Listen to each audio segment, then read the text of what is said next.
Students, welcome to Vaghela study channel. તમને ખ્યાલ છે ઇંગ્લિશ સોલ્યુશન આપણે કરીએ છીએ. જો તમે મારી ચેનલમાં નવા હોય, હજુ તમે મારી ચેનલને સબસ્ક્રાઈબ ન કરી હોય તો કરી લેજો, કેમ કે આ ચેનલમાં ખૂબ જ ઇઝી રીતે સોલ્યુશન કરાવવામાં આવે છે, જેથી કરીને તમે ડાયરેક્ટ બુકમાં લખી શકો, પાકું કરી શકો. તમારે કોઈ જાતની ચિંતા રહેતી નથી. તો section A, B, C, D અપાઈ ગયા છે. છેલ્લો સેક્શન ઇંગ્લિશનો સેક્શન E. તેમાં સૌથી પહેલાં હું એસે આપેલા છે, તો દરેક એસે નિબંધોને તમને સમજાવું. તો પહેલો નિબંધ છે ઇમ્પોર્ટન્સ ઓફ ફોરેસ્ટ. જો સમજો ઇમ્પોર્ટન્સ ઓફ ફોરેસ્ટ એટલે કે જંગલોનું મહત્ત્વ. તે સ્ક્રીનશોટ પાડી લેજો, બુકમાં લખી લેજો, આવી રીતે છે. ત્યારબાદ બીજો નિબંધ છે, બીજો એસે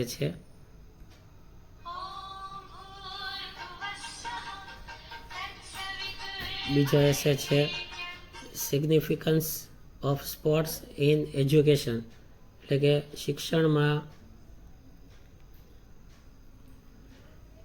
શિક્ષણમાં રમતગમતનું મહત્ત્વ.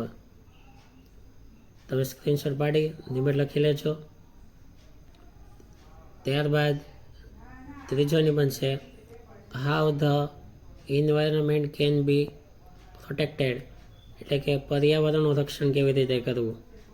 સ્ક્રીનશોટ પાડી રાખજો, લખી લેજો. ત્યારબાદ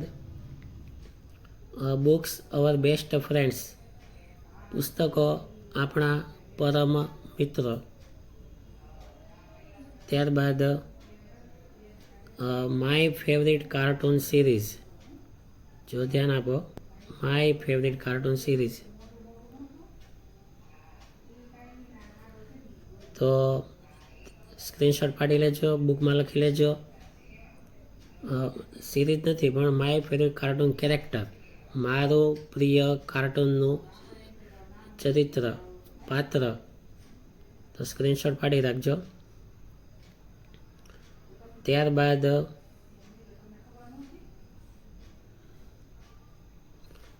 ઈચ વન ટ્રી વન, એટલે કે એક વ્યક્તિ એક વૃક્ષ ઉગાડે.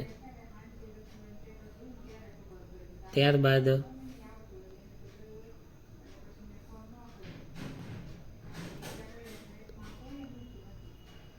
નોઇઝ પોલ્યુશન, અવાજનું પ્રદૂષણ.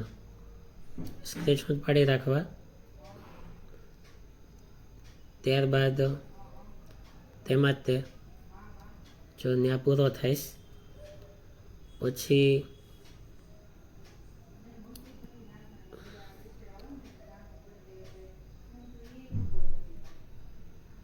મોબાઈલ ફોન નેસેસિટી ઓર ન્યુસન્સ, મોબાઈલ ફોન જરૂરી છે કે બિનજરૂરી. સ્ક્રીનશોટ પાડજો. એ નિબંધ હજી શરૂ જ છે, અહીં પૂરો થાય. ત્યારબાદ માય ગ્રેન્ડ પેરેન્ટ્સ, મારા દાદા દાદી. ત્યારબાદ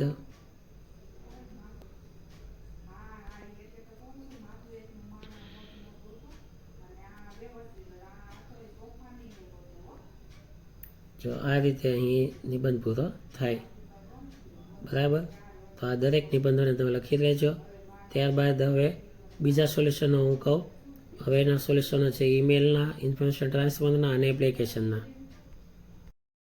હવે જુઓ, સેક્શન Eમાં ઇન્ફોર્મેશન ટ્રાન્સફર 5 ટ્રાન્સફર અપાયેલી છે. પહેલી છે ફૂડ ઇન ઇટરી, ખાદ્ય ખોરાકોની માહિતી છે. બીજી ઇન્ફોર્મેશન ટ્રાન્સફર આપેલી છે ગ્રાફ્સ આપેલો છે, અને તેમાં સ્ટુડન્ટ્સના પર્સન્ટેજ આપેલા છે, જે ટીવી જોવામાં કેટલો સમય વિતાવે છે તે. પછી ત્યારબાદ વ્યક્તિની ઇન્કમ અને એક્સપેન્સ ખર્ચ આપેલો છે. ત્યારબાદ ચોથી ઇન્ફોર્મેશન ટ્રાન્સફર આપેલી છે sources from where children get their values, કે બાળકો ક્યાંથી કોઈ પણ ગુણ ગ્રહણ કરે છે તે. અને પાંચમી આપેલી છે reasons for the low performance of students in exams. આ પાંચે પાંચના જવાબ મેં આગળ આપેલા છે, તમે લખી લેજો, સમજજો. ત્યારબાદ એસે આપેલા છે, જે એસે મેં હમણાં શરૂઆતમાં તમને સમજાવ્યા. ત્યારબાદ એસે પૂરા થાય પછી એપ્લિકેશન રાઇટિંગ આવે છે. તો મેં તમને એપ્લિકેશન કઈ રીતે બને તે આમાં સમજાવ્યું છે. મિત્રો, એપ્લિકેશનમાં જે એપ્લિકેશન લખતા હોય તેમનું એડ્રેસ વ્યવસ્થિત લખવું અને ડેટ, ખાસ આવતીકાલની ડેટ લખજો. મેં આમાં મારા સ્ટુડન્ટ્સને અગાઉ કરાયું હોય તે ડેટ હોય છે, પણ તમે આવતીકાલે 3 ઓક્ટોબર લખજો. ડેટનું ખાસ મહત્ત્વ હોય. જે દિવસે એપ્લિકેશન લખીએ ને એ ડેટ લેવી પડે. 3 એપ્લિકેશન મેં આમાં આપેલી છે. ચોથી અને પાંચમી તમે લખજો. બધી એપ્લિકેશન સેમ જ હોય, માત્ર એજ્યુકેશનલ બાયોડેટા બદલાય તો હોય. તો ચોથીમાં HSC લેવું, કેમકે ઇંગ્લિશ ટીચરની છે. HSC, BA, MA અને BEd. પાંચમી સ્ટેનોગ્રાફરની છે, તેમાં HSC લેવું, BCom લેવું અને ડિપ્લોમા ઇન સ્ટેનોગ્રાફર લેવું. આટલી ડિગ્રી લેવી, બાકી બધું સેમ હોય છે. ત્યારબાદ ઈમેલ આવે છે. ઈમેલ પાંચે પાંચ આપેલા છે. તો આ રીતે દરેક જવાબ આમાં આપેલા છે. રિપોર્ટ રાઇટિંગ ઓપ્શનમાં વયું જાય છે, એના બદલે ઈમેલ કરવા. હવે જો ઇન્ફોર્મેશન ટ્રાન્સફર, તો જે એકદમ ઇઝી પડે એવી રીતે મેં આપેલી છે. તમે હાર્ડ થઈ શકે તો કરી શકો. દરેક સ્ટુડન્ટ સમજી શકે, સહેલાઈથી યાદ રાખી શકે એવી રીતે પોઈન્ટ પાડીને મેં લખાવેલી છે. તમે આ પોઈન્ટનો પેરેગ્રાફ બનાવી શકો છો. પોઈન્ટ ન લખો હોય તો એનો પેરેગ્રાફ કરી નાખવાનો અને ઇન્ફોર્મેશન ટ્રાન્સફર લખવાની પેરેગ્રાફ સ્વરૂપે. જો પહેલાંનો જવાબ છે, બીજાનો છે, અને એક પેટર્ન ઉપર હું ચાલું છું કે જેથી તમે યાદ રાખી શકો. કેમ કે અલગ અલગ ઇન્ફોર્મેશન ટ્રાન્સફર ગોખવા જેવું થાય, તમે કેટલી ગોખશો. તો આ રીતે એક પેટર્ન ઉપર ચાલજો. જો આવી રીતે ત્રીજી છે જવાબ, ચોથાનો જવાબ છે. ત્યારબાદ જો પાંચમાનો જવાબ છે. આમ પાંચે પાંચ ઇન્ફોર્મેશન ટ્રાન્સફરના જવાબ અહીં અપાયેલા છે. હવે વાત લઈએ એપ્લિકેશનની. જો સૌથી પહેલાં જે એપ્લિકેશન લખતા હોય તેનું એડ્રેસ આવે, પછી જ્યાં મોકલવાની હોય તે ટુ ધ પ્રેસિડન્ટ, નવ ભારત વિદ્યા મંદિર, રાજકોટ. પછી સબ્જેક્ટ આવે રિસ્પેક્ટેડ સર. પહેલો પેરેગ્રાફ સેમ બધામાં લખી લેવાનો. પર્સનલ બાયોડેટા, તેમાં તમે વધઘટ વિગત લખી શકો છો. અંદાજે 25 વર્ષ અત્યારે થયા હોય એવી રીતે ડેટ બધી લખશું આપણે. તો 2000ની સાલમાં બર્થ ડેટ રાખીએ, એજ 25, બાકી બધું સેમ. ત્યારબાદ જુઓ તમે એજ્યુકેશનલ બાયોડેટા. આવી રીતે કોષ્ટક બનાવીને લખવા તો ઇઝી પડશે થોડુંક. ખાલી એપ્લિકેશન બદલાય ને તેમાં એક્ઝામ બદલાતી જાય, બાકી બોર્ડ, રિઝલ્ટ, યર સેમ રાખવાનું હોય. ત્યારબાદ experience, reason four change, salary, reference.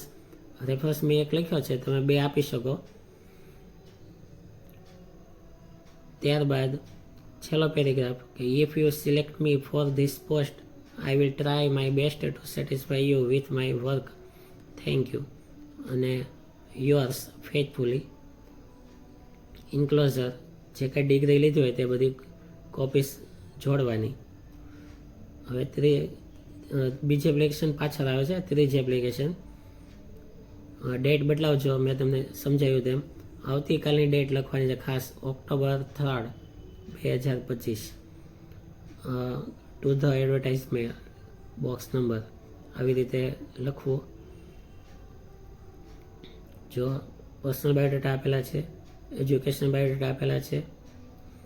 ત્યારબાદ નિયમ પ્રમાણે રીઝન ફોર ચેન્જ બધા સ્ક્રીનશોટ પાડી લેવા અથવા વિડીયો પોસ્ટ કરીને ઉતારી લેજો.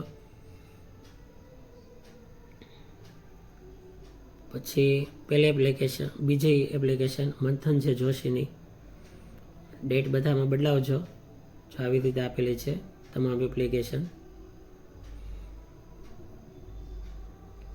જો educational biodata, experience, reason four change, salary, રેફરન્સમાં મેં કીધું તેમ 2 નામ લખી શકો તમે.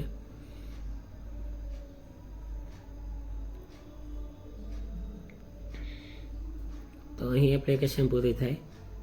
ત્યારબાદ ઈમેલની વાત લઈએ તો જો પહેલો email congratulation and good luck, એટલે કે અભિનંદન આપવાના છે, કેનેડાના વિઝા આવી ગયા છે એટલા માટે.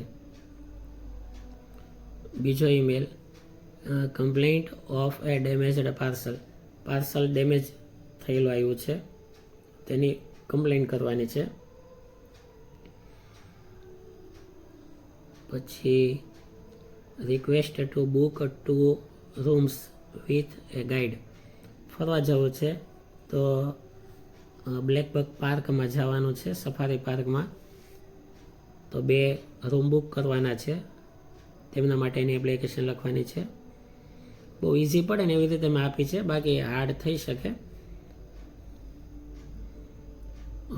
ઈમેલ છે સોરી. પછી getting permission to visit the dairy with her classmate, પોતાના ક્લાસને ડેરીની મુલાકાત લેવા લઈ જવાનો છે તેના વિશેનો ઈમેલ છે. અને છેલ્લો email replace the mobile phone ખરીદેલો છે ઓનલાઈન, કંઈક ખામી છે તો મોબાઈલ ફોન બદલાવવા માટેનો ઈમેલ છે. આ રીતે સેક્શન E અહીં કમ્પ્લીટ પૂરો થાય. તમે ખાસ લખજો, સમજજો, યાદ રાખજો. મેં 5 વિડીયો આપ્યા તે તૈયારી કરજો તો તમે 100માંથી 100 માર્ક્સ લાવી શકશો. Thank you very much.